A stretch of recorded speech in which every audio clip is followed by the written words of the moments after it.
রাজ্যে বিরাট জয় পেয়েছে বিজেপি।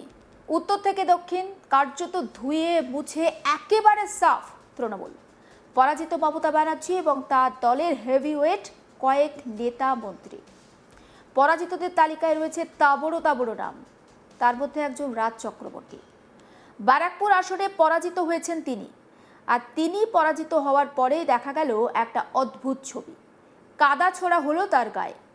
পরিস্থিতি এমন একটা পর্যায়ে গিয়ে পৌঁছায় যে তাকে কার্যত তড়িঘড়ি সেখান থেকে বের করে নিয়ে যাওয়া হয়। একবার সেই ছবিটা দেখে নেওয়া যাক।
ভিডিওটা দেখলেন তো?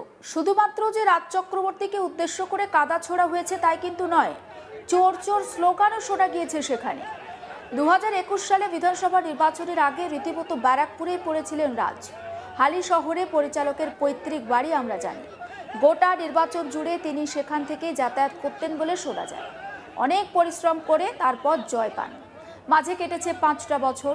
এবারের নির্বাচনেও রাজকে ওই কেন্দ্র থেকেই টিকিট দেন মমতা। অন্যদিকে বিজেপির তরফে টিকিট দেওয়া হয় কৌস্তব বাগচিকে।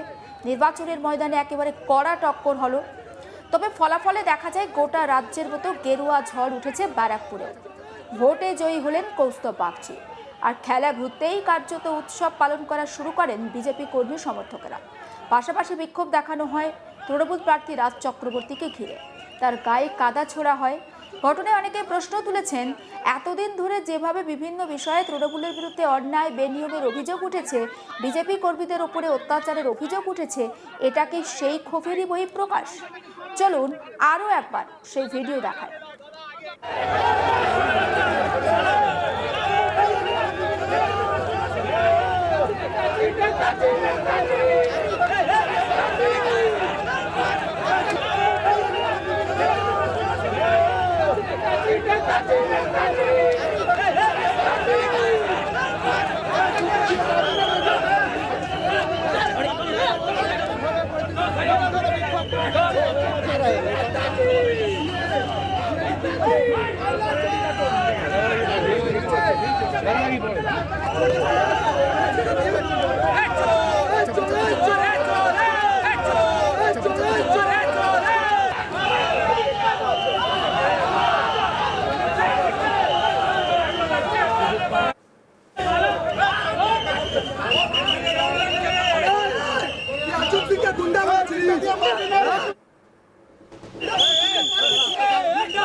সমস্ত বিষয়টা নিয়ে আমার কলিগ দীপক দেবনাথ তার রিপোর্টে কি রেখেছেন দেখাবো। দেখো, বিধানসভা নির্বাচনের শেষ হওয়ার পরপরই কিন্তু ব্যারাকপুরের যে তৃণমূল প্রার্থী ছিলেন পরিচালক রাজ চক্রবর্তী, তার উপর একটা হামলার অভিযোগ উঠেছে। এবং শুধু হামলা নয়, তাকে উদ্দেশ্য করে কিছু কটু মন্তব্য, এমনকি তার গায়ে কাদা ছোড়া হয় বলে অভিযোগ। আমরা দেখেছি যে গতকাল যখন তিনি ব্যারাকপুর রাষ্ট্রগুরু সুরেন্দ্রনাথ কলেজ, সেখানে যখন যে ব্যারাকপুরের যে কাউন্টিং সেন্টার গণনা কেন্দ্র, সেই গণনা কেন্দ্রে রাজ চক্রবর্তী ছিলেন। এবং তিনি যখন দেখছেন যে তিনি আস্তে আস্তে ক্রমশ পিছিয়ে যাচ্ছেন, তার যে প্রধান প্রতিদ্বন্দ্বী বিজেপির কৌস্তব বাগচি, এবং তিনি যখন দেখছেন যে পিছিয়ে যাচ্ছেন, তিনি তখন সেই গণনা কেন্দ্র ছাড়তে যান, বের হতে চান। এবং সেই সময় যেটি অভিযোগ যে বিজেপির কিছু কর্মী সমর্থক বা সেখানকার যারা এজেন্ট ছিলেন, যারা তখন ভিতরে ছিলেন, সেই সময় কিন্তু তিনি যখন বেরিয়ে যাচ্ছিলেন রাজ চক্রবর্তী, তাকে ঘিরে ধরে একটা বিক্ষোভ দেখানো হয় এবং তাকে হেনস্থা করার চেষ্টা করা, তার হাত ধরে টানাটানির করে একটা চেষ্টা করা হয়। এবং তিনি যখন বেরোচ্ছিলেন, তাকে চোর চোর স্লোগান পর্যন্ত দেওয়া হয়। এরকম বেশ কিছু ভিডিও সামনে এসেছে, যেখানে আমরা দেখেছি। এবং শুধু তাই না, রাজ চক্রবর্তী যখন যাচ্ছিলেন, সেই যেই জায়গাটা দিয়ে যাচ্ছিলেন, সেখানে বৃষ্টির কারণে সেখানে বেশ কিছু কাদা ছিল, সেই কাদা ছুঁড়ে নিয়ে কিন্তু তার গায়ে ছুঁড়ে মারা হয়, সেটিও আমরা দেখেছি। এবং এই ঘটনায় যথেষ্ট উত্তেজনা ছড়ায় সেই সময়। এবং সঙ্গে সঙ্গে যখন এই ঘটনা ঘটছিল, সঙ্গে সঙ্গে তার দলের যারা অন্যান্য যারা কর্মী সমর্থক ছিলেন তৃণমূলে, তারা তখন তাকে আটকানোর চেষ্টা করেন এবং তাকে সেফগার্ড করে তাকে নিয়ে আসার চেষ্টা করেন। শুধু তাই নয়, রাজ্য পুলিশের যারা সদস্য ছিল, তারাও সঙ্গে সঙ্গে ঘটনাস্থলে ছুটে আসেন। কেন্দ্রীয় বাহিনীর নিরাপত্তা যারা জওয়ান ছিল, তারাও সঙ্গে সঙ্গে ঘটনাস্থলে ছুটে আসেন। এবং যারা বিক্ষোভকারী ছিলেন, যাদের বিরুদ্ধে অভিযোগ, তাদের কাছ থেকে তাকে কিন্তু নিরাপদে সরিয়ে নিয়ে যাওয়ার একটা চেষ্টা হচ্ছিল। কিন্তু বিক্ষোভকারীরা সংখ্যাটা এতটাই বেশি ছিল যে একসময় যারা নিরাপত্তা রক্ষী ছিলেন বা পুলিশ সদস্য ছিলেন, তাদেরও কার্যত হিমশিম খেতে হয় রাজকে বেরিয়ে আনার। এবং রাজকে যখন এ ব্যাপারে প্রশ্ন করা হয়, যদিও কোনো প্রশ্নের উত্তর তিনি দিতে পারছিলেন না, কারণ এতটাই সেখানে একটা উত্তেজনা সৃষ্টি হয় বা এতটাই একটা বিশৃঙ্খলা সৃষ্টি হয় যে রাজও কার্যত হিমশিম খেতে হয়। এবং যদিও বড় কোনো দুর্ঘটনা কোনো ঘটেনি বা তার উপরে বড় কোনো হামলা ঘটেনি, কিন্তু তাকে যেভাবে হেনস্থা করা হয়, যে তার যেভাবে তাকে ধরে উদ্দেশ্য করে যে কটু কথা বলা আছে বা তার যে গায়ে যে কাদা ছেড়া আছে, এটি অত্যন্ত নিন্দাজনক। যদিও এই নিয়ে বিজেপির তরফ থেকে কোনো প্রতিক্রিয়া এখনো পাওয়া যায়নি। যদিও রাজের সাথে পরে যোগাযোগ করা হয়েছিল, তিনি এই বিষয়ে কিছু বলতে চাননি। যদিও তার যেটি বক্তব্য ছিল যে এইটাই বিজেপির কালচার, মানে বিজেপির সংস্কৃতি এটাই যে ধরো মারো এরকম ধরনের নীতি।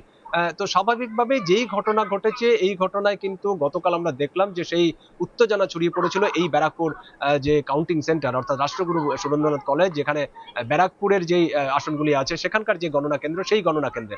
তবে শুধু রাজ চক্রবর্তী নয়, আমরা দেখেছি যে বিজেপি কর্মীদের বিরুদ্ধে একাধিক অভিযোগ উঠেছে। এবং বিশেষ করে তৃণমূলের যারা প্রার্থী ছিলেন, ত্রিনাঙ্কুর ভট্টাচার্য থেকে শুরু করে সুবোধ অধিকারী, তাদের প্রত্যেকের উপরে কিন্তু হামলার একটা অভিযোগ উঠেছে বিজেপির কর্মী সমর্থকদের বিরুদ্ধে।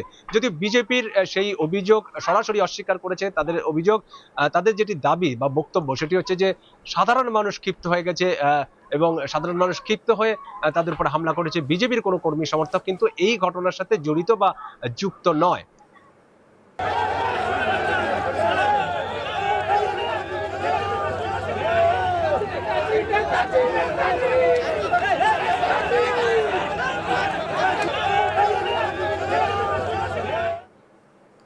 সমস্ত আপডেট পৌঁছে দেবো আপনাদের কাছে। অবশ্যই নজর রাখুন আজ তাক বাংলায়, সাবস্ক্রাইব করতে ভুলবেন না।